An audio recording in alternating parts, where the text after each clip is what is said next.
दोस्तों नमस्कार। आज हम पर्यावरण अध्ययन पर चर्चा करेंगे जो कि रीट लेवल प्रथम के लिए बहुत ही उपयोगी सिद्ध होगी। इसमें दोस्तों आरबीएससी की कक्षा 6 से कक्षा 10 तक की पुस्तकों से अति महत्वपूर्ण 30 प्रश्नों का संकलन किया गया है। यदि दोस्तों आप 25 प्रश्न सही करते हैं तो आपकी तैयारी बहुत ही उच्च लेवल की है, और यदि आप 25 या 20 से कम करते हैं तो दोस्तों आपको और तैयारी करने की आवश्यकता है। इसलिए दोस्तों वीडियो को पूरा देखें, लाइक करें, शेयर करें और सब्सक्राइब करें। दोस्तों वीडियो को अंत तक जरूर देखना। चलिए दोस्तों देखते हैं पहला प्रश्न आपकी स्क्रीन पर। यह पेरियार राष्ट्रीय वन उद्यान स्थित है केरल में, राजस्थान में, महाराष्ट्र में या मध्य प्रदेश में। तो पेरियार राष्ट्रीय वन उद्यान केरल में स्थित है, तो यहाँ पर आपका ऑप्शन नंबर ए सही होगा। पर्यावरण दिवस मनाया जाता है 2 सितंबर को, 5 जून को, 1 जुलाई को या 8 अगस्त को। तो यहाँ पर आपका ऑप्शन नंबर बी 5 जून को पर्यावरण अध्ययन दिवस मनाया जाता है। अम्लीय वर्षा होती है पेड़ लगाने से, कल कारखानों से, नदियों से या जनसंख्या वृद्धि से।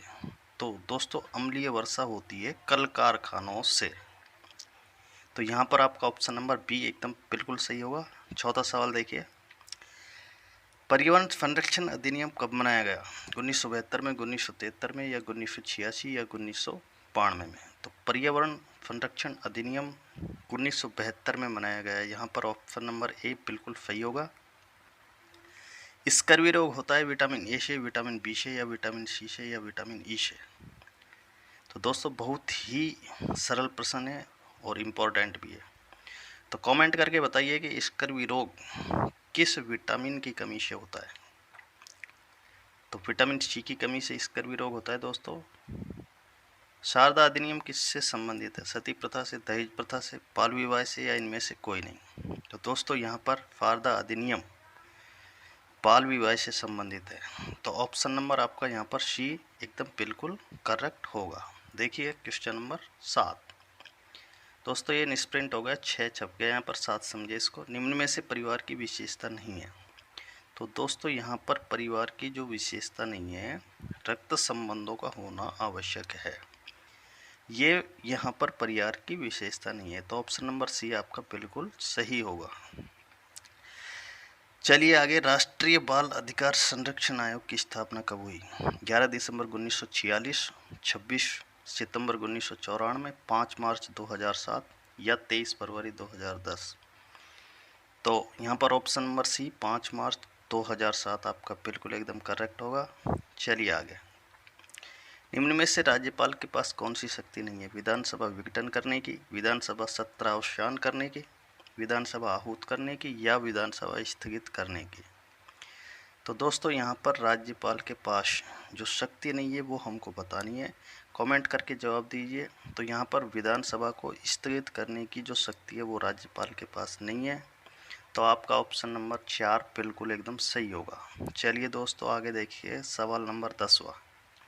आदिवासियों में वर पक्ष द्वारा वधु के पिता को वधु का मूल्य दिया जाता है, उसे क्या कहते हैं? नाता प्रथा, दापा प्रथा, भराड़ी या गधोतारो। तो यहाँ पर ऑप्शन नंबर आपका 2 दापा प्रथा बिल्कुल एकदम सही आंसर होगा। चलिए दोस्तों नेक्स्ट सवाल नंबर 11 है। स्टेपीज घास के मैदान मिलते हैं ऑस्ट्रेलिया में, यूरेशिया में, अंटार्कटिका में या अफ्रीका में। तो यहाँ पर आपका ऑप्शन नंबर 2 यूरेशिया में स्टेपीज घास के मैदान मिलते हैं, सही होगा। चलते देखिए सवाल नंबर 12 है। प्राथमिक सहकारी समितियों में कम से कम कितने सदस्य होने चाहिए? 10, 15, 20 या 30। तो यहाँ पर आपका ऑप्शन नंबर 2 प्राथमिक सहकारी समितियों में कम से कम 15 सदस्य होने चाहिए, तो ऑप्शन नंबर 2 बिल्कुल सही होगा। सवाल नंबर 13 देखिए, खिलीय भूमि से तात्पर्य है उर्वर, खड़ी, नम या बंजर भूमि। तो यहाँ पर खिलीय भूमि से तात्पर्य दोस्तों बंजर भूमि से है, तो ऑप्शन नंबर 4 आपका बिल्कुल सही होगा। खिलीय भूमि को ही बंजर भूमि कहते हैं। देखिए सवाल नंबर 14 है। ग्राम पंचायत तथा राज्य सरकार के बीच प्रमुख कड़ी है पंचायत समिति, जिला परिषद, संभाग स्तर या नगर पंचायत। तो दोस्तों ग्राम पंचायत तथा राज्य सरकार के बीच जो प्रमुख कड़ी है वो यहाँ पर जिला परिषद होगी, न कि पंचायत समिति, क्योंकि यहाँ पर प्रमुख कड़ी के बारे में पूछा गया है। तो दोस्तों यहाँ पर 2 नंबर का ऑप्शन बिल्कुल एकदम सही होगा, इसमें कोई अतिशयोक्ति नहीं है। सवाल नंबर 15 है, इनमें से बाजरे तथा मक्के का सबसे उत्पादक राज्य है राजस्थान, महाराष्ट्र, गुजरात या उत्तर प्रदेश। तो आपका ऑप्शन नंबर 1 सही होगा, राजस्थान। तो यहाँ पर राजस्थान बिल्कुल सही होगा। चलिए आगे दोस्तों, संकट के समय चाइल्ड हेल्पलाइन नंबर निम्नलिखित में से कौन सी है? 100 नंबर, 102 नंबर, 104 नंबर या 1098 नंबर। तो संकट के समय चाइल्ड हेल्पलाइन नंबर होगा 1098 नंबर। तो ऑप्शन नंबर 4 बिल्कुल एकदम राइट होगा। चलिए दोस्तों आगे नेक्स्ट सवाल, इग्लू कहाँ बनाए जाते हैं? समतल मैदानों में, पहाड़ी इलाकों में, बर्फीले मैदानों में या समुद्री जहाज़ों में। तो दोस्तों इग्लू होते हैं घर जो रहने के लिए, ये किन मैदानों में बनाए जाते हैं? समतल में, पहाड़ी में, बर्फीले में या समुद्री जहाज़ों में। तो दोस्तों इग्लू नामक घर है जो बर्फीले मैदानों में बनाए जाते हैं। तो यहाँ पर ऑप्शन नंबर 3 आपका बिल्कुल राइट होगा। चलिए देखते हैं सवाल नंबर 18, फसल पकने पर केरल में कौन सा त्यौहार मनाया जाता है? मकर संक्रांति, दीपावली, पोंगल या दशहरा। तो फसल कटने पर केरल में पोंगल नामक त्यौहार मनाया जाता है। तो यहाँ पर आपका दोस्तों ऑप्शन नंबर 3 एकदम राइट होगा। दोस्तों अगर वीडियो पसंद आ रहा है तो लाइक और शेयर ज़रूर करें, ठीक है दोस्तों। तो यहाँ पर पोंगल आपका बिल्कुल एकदम राइट आंसर होगा, ऑप्शन नंबर 3। चलिए दोस्तों देखते हैं सवाल नंबर 19वां, इमली में कौन सा अम्ल पाया जाता है? साइट्रिक, टार्ट्रिक, लैक्टिक या इनमें से कोई नहीं। तो इमली में यहाँ पर टार्ट्रिक अम्ल पाया जाता है। तो ऑप्शन नंबर 2 आपका बिल्कुल राइट होगा। चलिए दोस्तों देखते हैं आज का 20वां सवाल, सर्वप्रथम सफ़ेद सीमेंट का कारखाना कहाँ खोला गया? तो सर्वप्रथम सफ़ेद सीमेंट का कारखाना कोटन नागौर में खोला गया। तो यहाँ पर आपका ऑप्शन नंबर 2 सही होगा। दोस्तों अगर खाली सीमेंट का कारखाना पूछे तो लाखेरी बूंदी में करना है, और यदि सफ़ेद सीमेंट का पूछे तो कोटन नागौर में। तो आज का सवाल नंबर 21वां देखिए,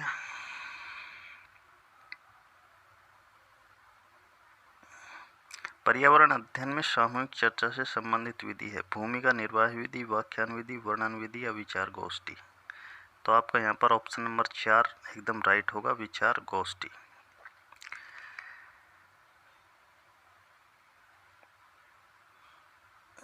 चलिए दोस्तों 22वां सवाल है, पर्यावरण अध्ययन के शिक्षण में चिड़ियाघर भ्रमण का उद्देश्य है शिक्षार्थियों को सक्रिय अधिगम अनुभव उपलब्ध कराना, विद्यार्थियों को आनंद एवं मजा उपलब्ध कराना, नित्य शिक्षण कार्यक्रम की एकरसता को बदलना, शिक्षा की गुणवत्ता के बारे में अभिभावकों को संतुष्ट करना। ऑप्शन नंबर 1 आपका बिल्कुल राइट होगा, विद्यार्थियों को सक्रिय अधिगम अनुभव उपलब्ध कराना। तो ऑप्शन नंबर 1 आपका बिल्कुल राइट होगा। देखिए सवाल नंबर 23 है, प्राथमिक स्तर पर सामाजिक पढ़ाने का उद्देश्य नहीं है अपने परिवार को समझाना, समाज को समझाना, ये समझाना कि बच्चा समाज का हिस्सा है, समाज के हो रहे अपराधों का लेखा रखना। तो यहाँ पर आपको ऑप्शन नंबर 4 सही होगा, समाज के हो रहे अपराधों का लेखा रखना। तो चलिए दोस्तों नेक्स्ट सवाल है, निम्न में से कौन सा पर्यावरण का उद्देश्य नहीं है? बालक में परिवार एवं समाज के प्रति सकारात्मक दृष्टिकोण विकसित करना, बालक में सामान्य जीवन निर्वाह एवं अच्छी आदतों के विकास की समझ पैदा करना, अपने प्राकृतिक एवं ऐतिहासिक स्थलों की रक्षा करना, अपने विकास के लिए प्राकृतिक संसाधनों का अधिक से अधिक दोहन हेतु प्रोत्साहित करना। तो ऑप्शन नंबर 4 बिल्कुल एकदम राइट होगा, अपने विकास के लिए सामाजिक संसाधनों का अधिक से अधिक दोहन हेतु प्रोत्साहित करना पर्यावरण का उद्देश्य नहीं होगा। तो ऑप्शन नंबर 4 आपका बिल्कुल राइट होगा, ठीक है दोस्तों। चलिए देखते हैं प्रश्न नंबर अगला 25वां, निम्न में जांच पड़ताल विधि का गुण है? इस विधि में बालकों के मानसिक शक्तियों को विकसित होने का समुचित अवसर मिलता है। इस विधि के द्वारा बालकों में प्रयोगात्मक एवं व्यवहारात्मक ज्ञान की प्राप्ति का अवसर मिलता है। 1 व 2 दोनों सही है, 1 वे दोनों सही नहीं है। तो ऑप्शन नंबर 3 यहाँ पर राइट होगा। दोनों ही ऑप्शन इसमें बिल्कुल सही है। नेक्स्ट सवाल है, छात्रों को पर्यावरण की सभी शाखाओं के अध्ययन के लिए कौन सा उपागम सही है? चक्राकार उपागम, अध्यापक केंद्रित उपागम, एकीकृत उपागम, सह अनुदेशन उपागम। तो यहाँ पर आपको ऑप्शन नंबर 3 एकीकृत उपागम बिल्कुल एकदम राइट होगा। चलिए देखते हैं सवाल नंबर 27। शिक्षा के विद्यार्थियों की अंतःक्रिया किस वातावरण से संबंधित है? संवेदनात्मक, भौतिक, सामाजिक शैक्षिक, सामाजिक संवेदनात्मक, भौतिक, राजनीतिक। तो यहाँ पर शिक्षा के विद्यार्थियों की अंतःक्रिया किस वातावरण से संबंधित है? ऑप्शन नंबर 2 सामाजिक और शैक्षिक से संबंधित है। राइट होगा आपका ये ऑप्शन नंबर।